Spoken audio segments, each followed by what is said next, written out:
Las primeras etapas de la producción de la película Toy Story fueron una pesadilla completa. La producción estaba en una especie de desarrollo infernal, hasta el infame incidente del Viernes Negro. Disney acosó al entonces nuevo estudio de animación Pixar constantemente para producir y estrenar la película, y querían resultados lo más rápido posible. Intentó todo para eliminar los esfuerzos de Pixar, de desviarse de la fórmula Disney, incluso a veces amenazando con cerrar la producción. Les enviaba notas, pensando que mejorarían la película. Insistieron a través de sus notas, las cuales decían: borde. La película necesita más borde. Las personas que trabajaron en la película asignada lucharon duro para mantener todas las notas y demandas de Disney. Una vez por semana se les exigía dirigirse a las oficinas de Disney para presentar el progreso. Cada vez que los ejecutivos presenciaban los resultados, solo respondían con la misma frase: borde. La película necesita más borde. Pixar recibió órdenes de Disney de efectuar unos cambios bastante interesantes en la película. Al darle borde, la película se tornó oscura. Woody se convirtió en un personaje desagradable, mucho más enojón y mucho menos cómico que en la película final. El papel de Betty era mucho más frecuente, a menudo coqueteaba con los personajes masculinos y fue la primera en acusar a Woody de empujar a Buzz por la ventana. Buzz Lightyear se llamaba Lunar Larry en este punto de la producción, hablando con una voz más grave y siendo aún mucho más iluso e ignorante. Los demás juguetes no sufrieron cambios relevantes. Se dice que las diferencias estéticas eran menores. Empleados de Pixar trabajaron literalmente las 24 horas del día y 7 días a la semana sin parar. El director, John Lasseter, bromeó en más de una ocasión que tenía la mejor plaza de aparcamiento porque su auto no se había movido por más de 3 días. Algunos de los escritores y artistas de la película comenzaron a sufrir de insomnio crónico. Algunos escritores dijeron haber visto visiones de Buzz y Woody burlándose de ellos en su falta de progreso, cantando: borde. La película necesita más borde. Muchos de los escritores iniciales dejaron de fumar debido a la tensión y el estrés que tenían en sus vidas. En noviembre de 1992, únicamente permanecían 2 de los 5 escritores y solo uno de los 3 artistas de storyboard. El artista de storyboard restante fue Ralph Thompson. Se unió al equipo de Pixar en el invierno de 1987, trabajando en cortometrajes como Tinto y Knick-Knack. Él, en ese mismo tiempo, colaboró en el storyboard de El extraño mundo de Jack, junto al también artista Joe Ranft. Joe decayó por una enfermedad grave y no fue a trabajar durante una semana. Ralph trabajó constantemente con el temor de la corrección inevitable de Disney. Más borde, más borde. Cada presentación significaba otra cantidad de noches sin dormir, de reescritura y de volver a dibujar los mismos personajes en la misma habitación una y otra vez. Era enloquecedor. Una mañana, John Lasseter, Andrew Stanton y otras personas importantes de Pixar llegaron a la oficina y les contaron a todos lo que pasó en su última reunión. Disney sentía que las cosas no se veían muy bien para la película y exigió que, en menos de una semana, la película debía ser presentada completa, con storyboards con audio, y con revisiones masivas. Hubieron gemidos y quejidos por parte del equipo y volvieron al trabajo. Ralph trabajó más duro que todos los demás. A veces, a las 2 de la mañana, uno de los escritores entraba en la oficina de Ralph con un paquete de escenas recién escritas. Más para dibujar. Y más para dibujar significaba más trabajo de voz desde cero. Cuando una película está todavía en etapas de escritura / storyboard, los artistas le ponen voces temporales. Él decía que oía constantemente en su cabeza voces que le ordenaban: más. Más borde. Más.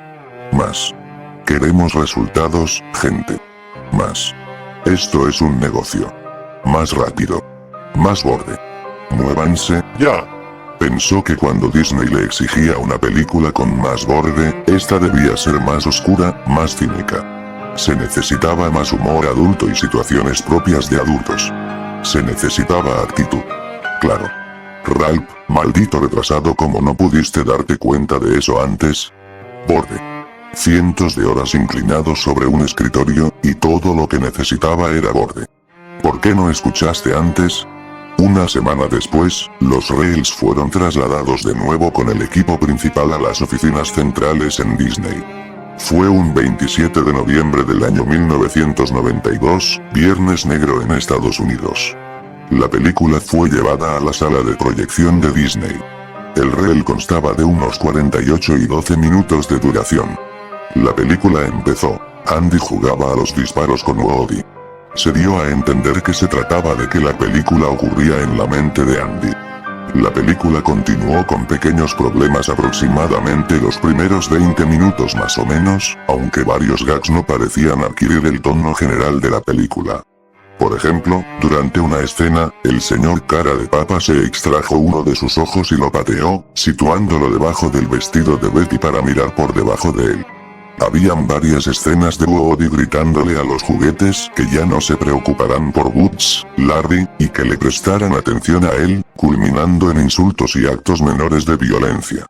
La escena viene cuando Andy lleva solo un juguete a Pizza Planeta y Woody lanza a Buzz accidentalmente por la ventana. En esta versión era diferente. Woody le daba un apretón de manos a Buzz, Larry. Cuando Buzz, Larry, le da la mano como respuesta, él lo tira por la ventana. Se escucha un ruido rotundo. Los demás juguetes se sorprenden y se enojan con Woody por lo que acababa de hacer. Woody muestra poco de movimiento y le grita a Slinky para que los juguetes dejen de acosarlo. Después de mucho gritar, uno de los soldaditos de juguete aparece diciendo la palabra, maldita sea. Los juguetes toman entre todos a Woody y lo arrojan por la ventana también. Las voces de los juguetes festejando se escuchaban desde el interior de la casa. Él cae al suelo con un golpe bajo. La calidad de los storyboards se pierde. Woody se levanta y ve a Buzz, Larry. Su cuerpo se había roto con el impacto. Sus brazos y piernas fueron desgajados y se situaban a solo unos centímetros de distancia. Tenía una gran grieta en el medio de su pecho que revelaba un lío de botones y cables en el interior. Se escuchaba una especie de sonido eléctrico en su cabeza la cual se movía como loca, sus ojos se veían como si estuvieran a punto de salirse de sus órbitas de plástico. El sonido eléctrico se detiene después de unos momentos. Woody se asusta de lo que le ha hecho a Buzz y sale corriendo. La escena se corta y avanza hasta la parte en la que los dos se quedan atascados en la máquina de la garra en Pizza Planeta. El arte del guión gráfico vuelve a su nivel normal de calidad. La máquina estaba llena de gafas de sol de pizza y no de los aliens de la película Terminator. Buzz estaba completamente ileso e intacto. La escena es casi literalmente el final de la película. Sid, el antagonista, se acerca al juego y se pone a controlar la garra. Se veía diferente, en lugar de llevar una camiseta negra con una calavera estampada, vestía una camiseta de color amarillo y fumaba 3 cigarrillos a la vez.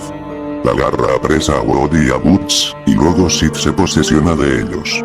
La escena se corta nuevamente. Una vez más retorna al estilo empobrecido.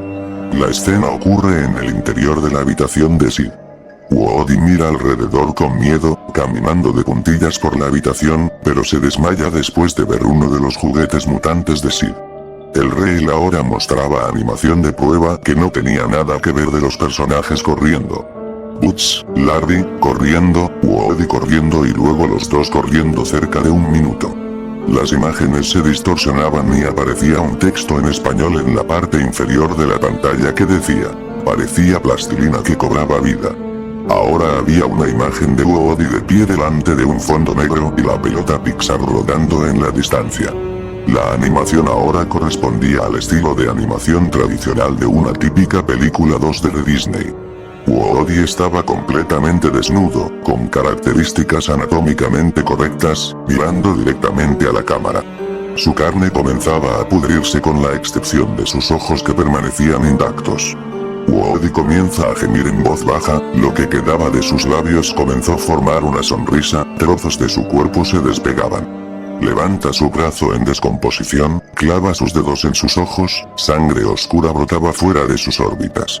Woody comienza a gritar y a gruñir. ¿No te gusta? ¿No te gusta? ¿No lo amas? Woody se mete los dedos en sus ojos tan profundamente que extrae toda la mitad superior de su cabeza. Da un suspiro y empieza a comer la carne de su cráneo antes de arrojarlo. Escribe la palabra borde en la pantalla con sus dedos podridos. El resto de los 15 minutos del reel eran garabatos de lápiz, acompañados por gritos estridentes de una mujer joven. La palabra borde quedó en la pantalla. La proyección cesó en completo silencio. El presidente de Disney en ese momento, Jeffrey Katzenberg, salió de la proyección y les dijo en voz baja a sus colegas: las notas, ellos siguieron todas las notas que nosotros les dimos. Al regresar a la oficina de escritor, Pete Docter encontró el cuerpo de Ralph Thompson en una enorme pila de papel en su oficina. Un análisis más detallado reveló que la causa de la muerte fue un ataque al corazón provocado por la falta de sueño y el estrés. Los papeles mostraban todos los storyboards y las células de la animación de la escena coherente definitiva de Woody. La palabra borde garabateada en la parte posterior de cada uno. Tras la proyección del Viernes Negro, Disney estaba menos involucrado con la película. Se le dio la libertad a Pixar de hacer la película a su manera, la cual cosechó un enorme éxito tanto crítico como financiero. El incidente del Viernes Negro sigue siendo todo un misterio. Información adicional. Hay un bonus sobre el incidente en el Blu-ray de Toy Story, curiosamente no mencionan las escenas más notables. Puede ser encontrado en YouTube por cualquier persona curiosa que quiera ver la historia encalada. Disney produjo el documental corto para evitar discutir del incidente. Si te contactas con ellos para hablar al respecto, te mandarán a la página de Amazon Blu-ray, si es que obtienes una respuesta.